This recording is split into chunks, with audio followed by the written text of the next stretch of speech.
ശ്രീരാമ ലക്ഷ്മണന്മാരുടെയും സീതാദേവിയുടെയും വനയാത്രയിൽ അത്രീ മഹർഷിയുടെ ആശ്രമത്തിൽ എത്തിച്ചേരുന്നത് ഒരു വികാരനിർഭരമായ മുഹൂർത്തമാണ്.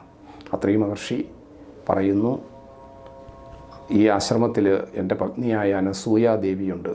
സീതാദേവിയോട്, ജാനകിയോട് അനസൂയാദേവിയെ ചെന്ന് കാണൂ എന്ന് പറയുന്നു.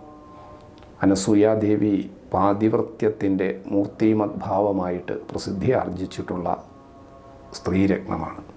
സീതാദേവിയും ശ്രീരാമനെ അനുയാത്ര ചെയ്യുന്ന സീതാദേവിയും അതേ പന്ഥാവിലൂടെ സഞ്ചരിക്കുന്ന ഉത്കൃഷ്ടമായിട്ടുള്ള മൂല്യത്തിൻ്റെ പ്രതീകമാണ്. അനസൂയാദേവിയും സീതാദേവിയും തമ്മിലുള്ള സമാഗമം വളരെ വികാരനിർഭരമായ ഒരു മുഹൂർത്തമാണ്.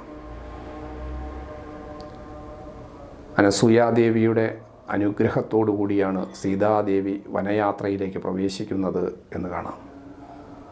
തുടർന്ന് അത്രി മഹർഷിയുടെ ആശ്രമത്തിൽ നിന്നാണ് ഘോര ആരണ്യത്തിലേക്ക് രാമലക്ഷ്മണന്മാരും സീതാദേവിയും പ്രവേശിക്കുന്നത്. ആ ഘോരാരണ്യത്തിലൂടെയുള്ള പ്രയാണവേളയിലാണ് അഗസ്ത്യ മഹർഷിയെയും അതുപോലെയുള്ള വിശിഷ്ടരായ ആചാര്യന്മാരെയും കണ്ടുമുട്ടുന്നത്. അഗസ്ത്യസ്തുതിയിൽ ഇതൾ വിരിയുന്ന വേദാന്ത ശാസ്ത്രം രാമായണത്തിലെ വിശിഷ്ടമായ ഉപദേശ രത്നമാണ് എന്ന് കാണാം. രാമായണ കഥയിലുടനീളം നാം സഞ്ചരിക്കുമ്പോൾ വിശിഷ്ടങ്ങളായി വിവിധ കഥാസന്ദർഭങ്ങളിൽ തത്വചിന്തയുടെ ഉന്നതങ്ങളായ മൂല്യങ്ങൾ ഇതൾ വിരിയുന്നത് നമുക്ക് കാണാൻ സാധിക്കും. പ്രപഞ്ച സൃഷ്ടിയുടെ രഹസ്യങ്ങളെ അനാവരണം ചെയ്യുന്ന തത്വങ്ങൾ മുതൽ ജീവിതത്തിൻ്റെ വിവിധ സന്ദർഭങ്ങളിൽ പരിപാലിക്കേണ്ട മൂല്യങ്ങൾ വരെ വിവിധ കഥാസന്ദർഭങ്ങളിലായി കോർത്തിണക്കി രാമായണം നമുക്ക് സമ്മാനിക്കുകയാണ്.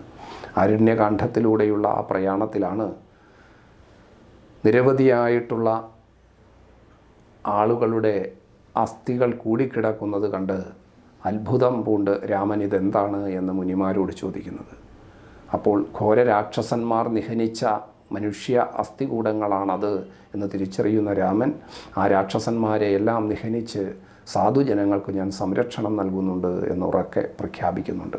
ധർമ്മ സംരക്ഷണമാണ് ഭരണാധികാരിയുടെ കർത്തവ്യം.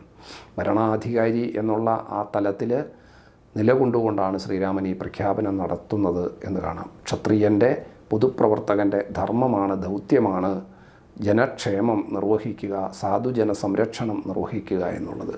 അവതാരം എന്നുള്ള നിലയിൽ, അവതാരമൂർത്തി എന്നുള്ള നിലയിലും ഭഗവാന്റെ ധർമ്മവും ലക്ഷ്യവും അവതാര ലക്ഷ്യവും അതുതന്നെയാണ് എന്ന് കാണാം. എപ്പോഴൊക്കെയാണോ ധർമ്മത്തിന് ച്യുതി സംഭവിക്കുന്നത്, എപ്പോഴൊക്കെയാണോ അധർമ്മത്തിന് ആധിക്യമുണ്ടാകുന്നത്, അപ്പോഴൊക്കെ ഞാൻ അവതരിക്കും എന്ന് ശ്രീമദ് ഭഗവത്ഗീതയിൽ ഭഗവാൻ ഉദ്ഘോഷിക്കുന്നുണ്ടല്ലോ. ആ ഉദ്ഘോഷണത്തിൻ്റെ നിർവഹണം ശ്രീരാമ അവതാര വേളയിലും നമുക്ക് കാണാൻ സാധിക്കുന്നു.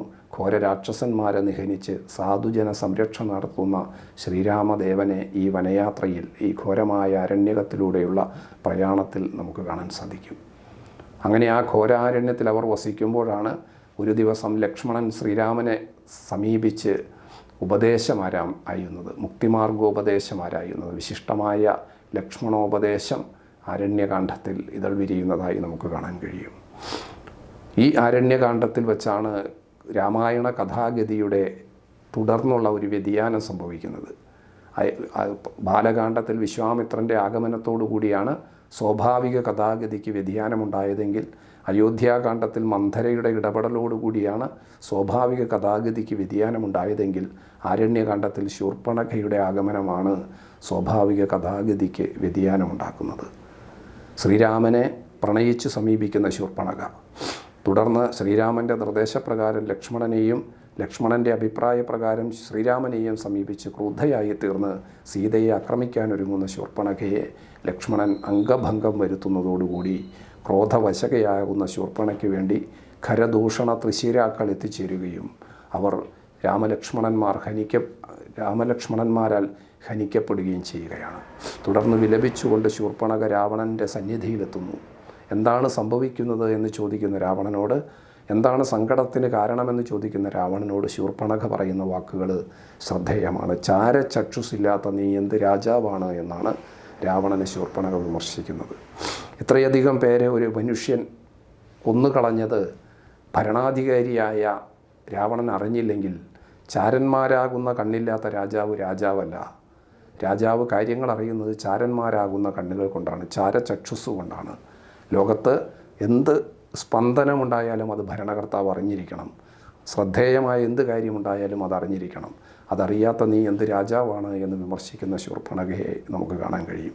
തുടർന്ന് ശൂർപ്പണഖയുടെ സ്വാധീനത്താലാണ് രാവണൻ സീതാപഹരണത്തിന് ഒരുങ്ങുന്നത്. അരണ്യകാണ്ഡത്തിൽ സ്വാഭാവിക കഥാഗതിക്ക് പ്രകാരം വ്യതിയാനം വരുത്തുന്നത് ശൂർപ്പണഖയുടെ ആഗമനമാണ് എന്ന് കാണാം.